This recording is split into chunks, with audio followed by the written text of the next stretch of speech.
Hey guys, so this is for the ENS talk. Okay, I'm starting now.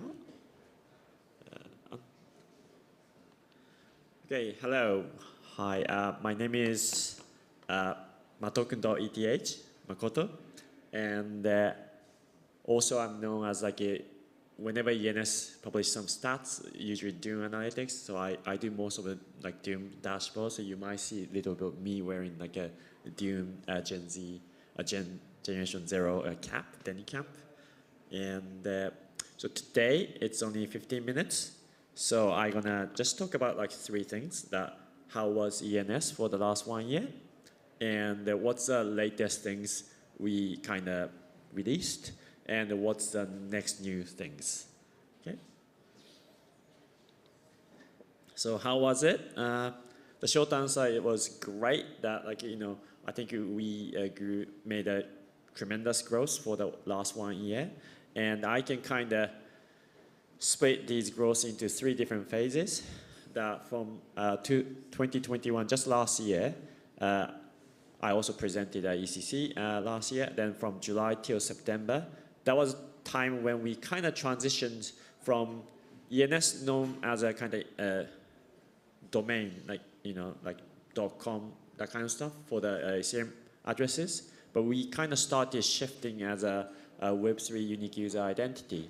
And one of the stuff we did is like on ENS, most people know that like you can associate your Ethereum address to ENS, your ENS name, but you can also start associating other stuff like your decentralized website or using IPFS or some random like text record. So you can associate your Twitter handle, GitHub account, and also one thing you can do is you can set your avatar PFP image information associated to ENS, and once you do that, Hold on. Also, even like ENS is known as an NFT as well, and if you go to OpenSea, you can see your ENS name associated with your name. And I've been doing a bit of kind of demo that like I have a kind of on-demand printer with me. So if you have ENS and if you figure out like you are so savvy that you know how to do these things, come talk to me after that so I can print these kind of custom name tag. Like here, like there's no name tag, so this is your Web3 name tag, and I'm happy to print on demand. So that was a kind of fast growth, and probably, yeah, and people start putting like this Web3 username not just for like you can already see on the like OpenSea and stuff, but people started kind of flexing on the Twitter space. Then we have a dashboard called ETH Leaderboard, and that's created a community member, and that shows people who with high follower who puts their ETH name into their Twitter. And it's been a long time that Vitalik used to be #1, but now he's very top 10 with 4 million. Top 1 currently is Jimmy Fallon, who is an American comedian who has 50 million users. And imagine like all these 50 million followers. What's Fallon.eth? That's kind of huge opportunity for like Ethereum and the Web3 world to kind of showcase part of what we're doing right now. And so like I think the previous talk was talking about brand awareness on the NFT, all the stuff. If you are working with any Web2 or like just normal big brands, and if they don't have an ETH name, first thing you can do to help is let them get some interesting ENS ETH name, and they just put them on the Twitter. Okay, and so yeah, second phase is like, as probably you may know, that we turn into the DAO and with the token launch, which we did last November. And yeah, during that time, like again, there's a lots of massive growth, and usually like most of the protocol, that's kind of height of their growth. I think you get a massive traction, and after that, kind of struggle to get further traction. But luckily, in our case, this is very, very accidental. But like some people start seeing that like ENS names are almost like infinite, but they start showing the pattern that like, oh, 3-digit numbers only exist for like 1,000, must be valuable, and they just start like going crazy, like telling like 513.ETH, and now how much they it says 100 million, I don't know, crazy amount. And then after like that's all taken, oh, then 4-digit has like only like 10,000. So they start creating 999 club, 10K club, that kind of stuff. And that's like totally unexpected. Like we initially started like, how to turn like, how to read like a bunch of numbers into ENS. And suddenly people start saying, no, number is a lot easier. So they started putting all these names. And again, community members start creating some interesting tools around. This is something called ENS Vision. So they kind of create a tag of like interesting collection and community ENS things they're creating. So English, well, digit was big in May, and we had another spike just a couple of weeks ago. They started doing like a pre-punk club, 999 club, 10K club, 3 letters, English knowns, 100K club, Arabic 999 club, like Chinese, and then they just 999C and I think Chinese club, all this stuff. So like you can kind of see all upcoming trend using these tools. So that was basically brief summary of the last 1 year. And then what's new is that we kind of quietly released a new version of our ENS manager called alpha.ens.domains. And as I mentioned, like ENS is one of the oldest projects, and we started in 2017. And the dashboard was designed around 2018-19 with the mindset that ENS is a domain name system. So we kind of model around domain registrar, right? So it's kind of hard to navigate, but now because we saw the transition from the domain system to Web3 user profile, we kind of transition the whole experience more close to kind of your user profile experience, and also made the site a lot lighter, so it should be easier to navigate.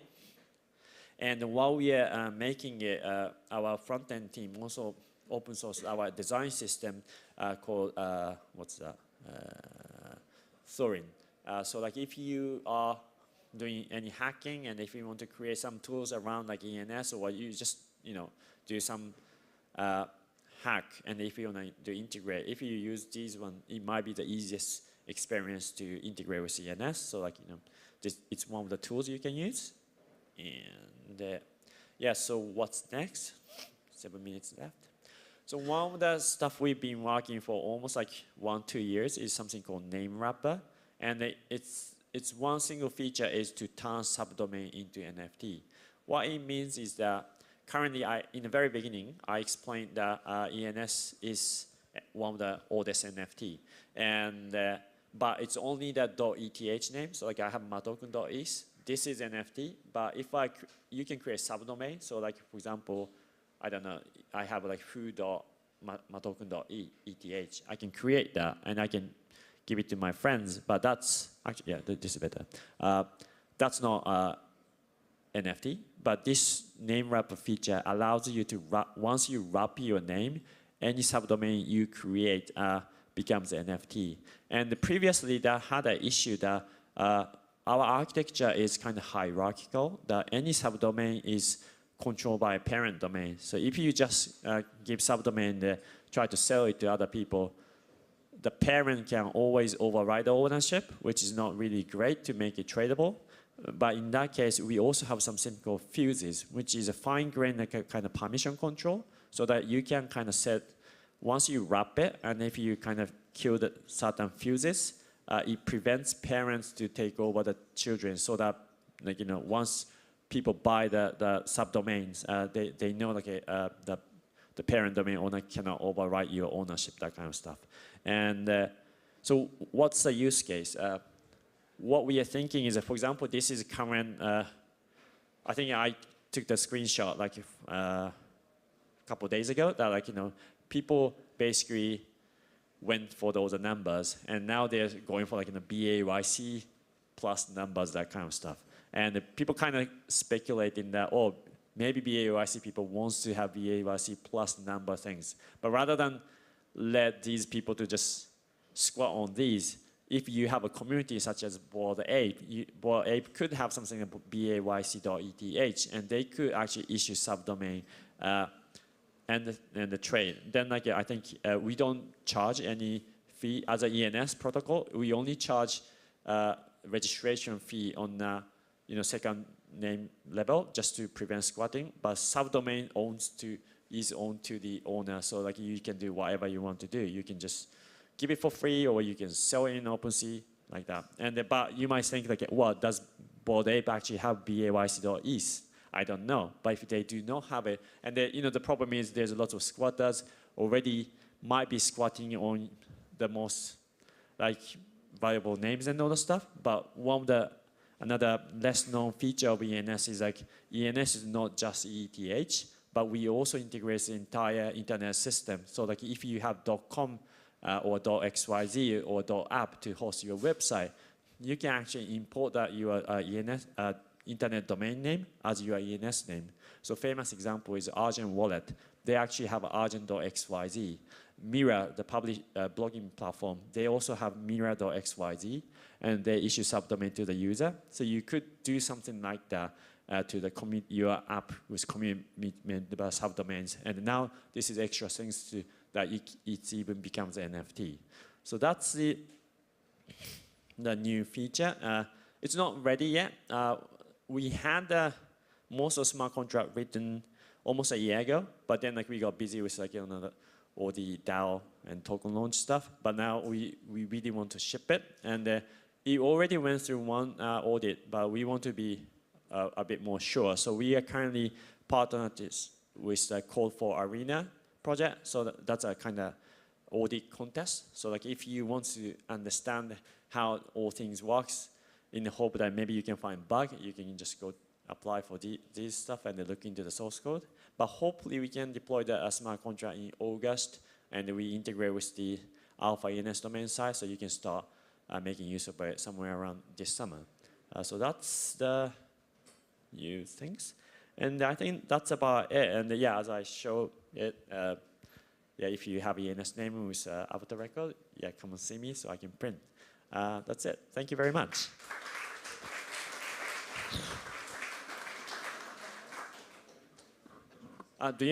We have 2 minutes if you have any questions. No. Okay. I think oh, yeah.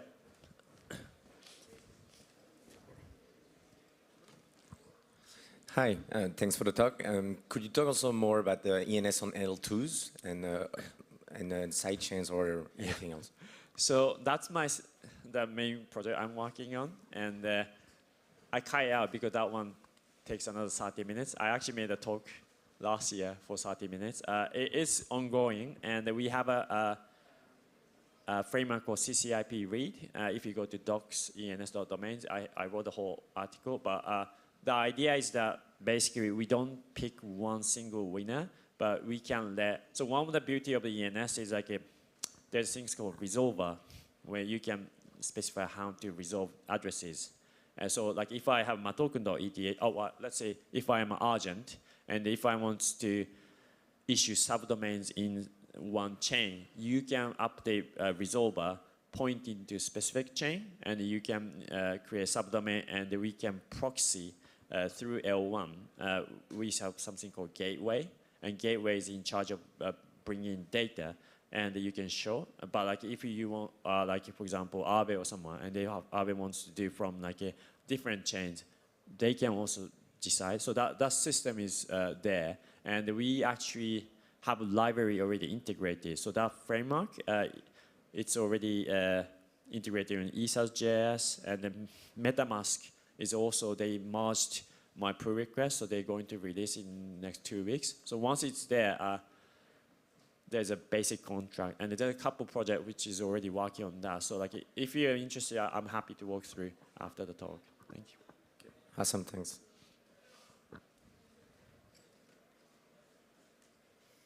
Good. Okay, thank you very much.